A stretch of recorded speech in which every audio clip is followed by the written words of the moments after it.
ദൈവതിരുനാമത്തിന് മഹത്വം ഉണ്ടായിരിക്കട്ടെ. കഴിഞ്ഞ ദിവസം ഞാൻ ഈസ്റ്റർ എഗ്ഗിനെ പറ്റിയും കൊഴുക്കട്ട ശനിയാഴ്ചയെ പറ്റിയും ഒക്കെ സംസാരിച്ചു കഴിഞ്ഞപ്പോൾ കുറച്ചധികം ആൾക്കാർ അത് പുതിയ ഇൻഫർമേഷനാണെന്ന് പറഞ്ഞ് എന്നെ അറിയിച്ചിരുന്നു. അപ്പോൾ ഈ വെസ്റ്റേൺ വേൾഡിലുള്ള മറ്റൊരു സംസ്കാരത്തെപ്പറ്റിയും ഞാനിന്ന് സംസാരിക്കുകയാണ്.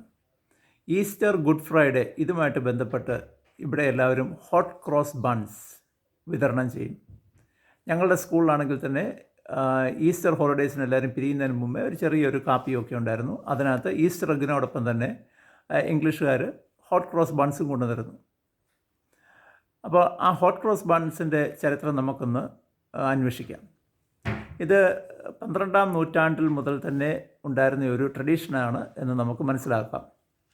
അതിന് മുമ്പ് തന്നെ ഇതൊരു പൈഗൻ വർഷിപ്പിൻ്റെ ഭാഗമായിട്ട് ജനങ്ങൾ, പൈഗൻ എന്ന് പറഞ്ഞാൽ വിജാതീയരുടെ ഒരു ആഘോഷത്തിൻ്റെ ഭാഗമായിട്ട് ഈ ബണ്ണുകൾ വിതരണം ചെയ്യുന്ന ഒരു ട്രഡീഷൻ ഉണ്ടായിരുന്നു. അപ്പോൾ 12-ാം നൂറ്റാണ്ടിലാണ് ഒരു മങ്ക്, ഒരു സന്യാസി, ഈ പാവങ്ങൾക്ക് ദുഃഖവെള്ളിയാഴ്ച ഈ ബണ്ണ് വിതരണം ചെയ്യുന്ന ഒരു സമ്പ്രദായമുണ്ടായിരുന്നു. അദ്ദേഹം ക്രിസ്ത്യാനി അല്ലെങ്കിൽ ക്രിസ്തുമതം അവിടെയൊക്കെ ഇംഗ്ലണ്ടിൽ സ്പ്രെഡ് ചെയ്തപ്പോൾ അദ്ദേഹം ചെയ്തു അതൊരു ക്രിസ്ത്യാനിവൽക്കരിച്ചു. ആ ബണ്ണിൻ്റെ മുകളിൽ ഒരു കുരിശിൻ്റെ ആകൃതിയിൽ കുരിശ് വരച്ചിട്ട് പാവങ്ങൾക്ക് ആ ബണ്ണ് വിതരണം ചെയ്തു. ആ സമയം മുതലാണ് ഇതിന് ഹോട്ട് ക്രോസ് ബൺസ് എന്നുള്ള പേര് വന്നത്. ഇനിയിപ്പോൾ അതിനകത്ത് വീണ്ടും പ്രത്യേകതകളുണ്ട്.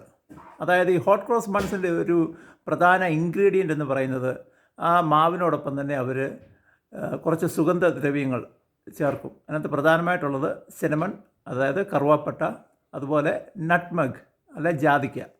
അപ്പോൾ ഈ 2 സ്പൈസസ് ഇതിനകത്ത് ആഡ് ചെയ്യും.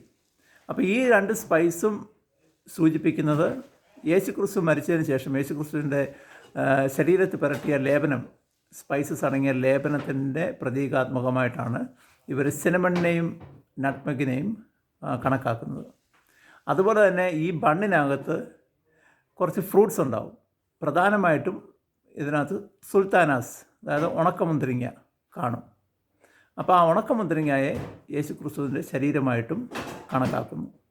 അപ്പോൾ ഇതാണ് ഹോട്ട് ക്രോസ് ബൺസിൻ്റെ പ്രത്യേകതയും ഈസ്റ്റർ സമയത്ത് ഇത് വിതരണം ചെയ്യാൻ ഉദ്ദേശിക്കുന്നതിൻ്റെ ആ ഒരു സിംബോളിക്കായിട്ടുള്ള മീനിങ്. ഇനിയിപ്പോൾ ആനുകാലികമായിട്ട് ഇതിൻ്റെ പ്രസക്തി നമുക്ക് ആലോചിക്കുകയാണെങ്കിൽ ഈ വെസ്റ്റേൺ വേൾഡിൽ ഇതൊരു വെറും ഒരു ഭക്ഷണത്തിൻ്റെ ഒരു ഭാഗമായിട്ട് മാത്രമായിട്ട് ചുരുങ്ങിയിരിക്കുകയാണ്.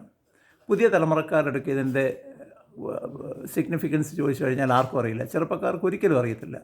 പിന്നെ ഇത് ഹോട്ട് ക്രോസ് ബൺസ് ഈസ്റ്ററുമായിട്ട് എന്തോ ബന്ധമുണ്ടെന്നറിയാം, അത് മാത്രമേ അറിയത്തുള്ളൂ. ഇവരോട് ആരോടും ഇതിൻ്റെ സീരിയസ് ആയിട്ടുള്ള അർത്ഥം ചോദിച്ചു കഴിഞ്ഞാൽ ഇവർ അർത്ഥം മുട്ടും അല്ലെങ്കിൽ ഉത്തരം മുട്ടും. ഇവർക്ക് പിന്നീട് ഇത് നല്ലൊരു കൺവീനിയൻറ്റ് ഫുഡാണ്, ഈസി ആയിട്ട് നമുക്ക് രാവിലെ ഭക്ഷണം കഴിക്കാവുന്നതായതുകൊണ്ട് ഈസ്റ്ററിന് മാത്രമല്ല പലപ്പോഴും ഇത് ക്രിസ്മസിനും അവൈലബിളാണ്. ക്രിസ്ത്യാനികളുടെ എന്തോ ഒരു വിഭവമാണെന്ന് അറിയാവുന്നതുകൊണ്ട് ഇതിപ്പോൾ ക്രിസ്മസിനും അവൈലബിൾ ആവും. ഇതിനകത്ത് വേറൊരു ഫൺ ഫാക്റ്റ് ഉണ്ട്. അതായത് ഇത് വെറും വയറ്റിൽ ഇത് ഭക്ഷണം ആയിട്ട് കഴിച്ചു കഴിഞ്ഞാൽ നമ്മുടെ ശരീരത്തിലെ ആൽക്കഹോൾ ലെവൽ കൂടാൻ ചാൻസ് ഉണ്ട്. കാരണം ഈ സുൽത്താനായും ഇതിനകത്ത് അടങ്ങിയിരിക്കുന്ന ഷുഗേഴ്സ് ഇതെല്ലാം ഫെർമെൻറ്റ് ചെയ്തിട്ടാണ് ഉപയോഗിക്കുന്നത്. അപ്പം ഇത് പുളിച്ചതായതുകൊണ്ട് രാവിലെ വെറും വയറ്റിൽ ഇത് കഴിച്ചു കഴിഞ്ഞാൽ നമ്മുടെ ശരീരത്തിലെ ആൽക്കഹോൾ കണ്ടൻറ്റ് കൂടും.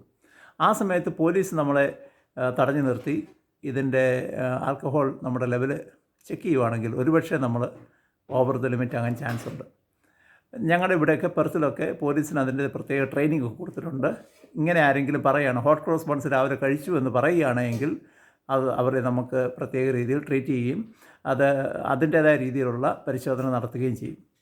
അപ്പോൾ ഇതാണ് ഹോട്ട് ക്രോസ് ബൺസിൻ്റെ ശരിക്കുമുള്ള ട്രഡീഷണൽ മീനിങ്ങും അതേപോലെ ആനുകാലിക പ്രസക്തമായ കാര്യവും ഹോട്ട് ക്രോസ് ബൺസിൻ്റെ ഇതാണ്. Thank you for listening.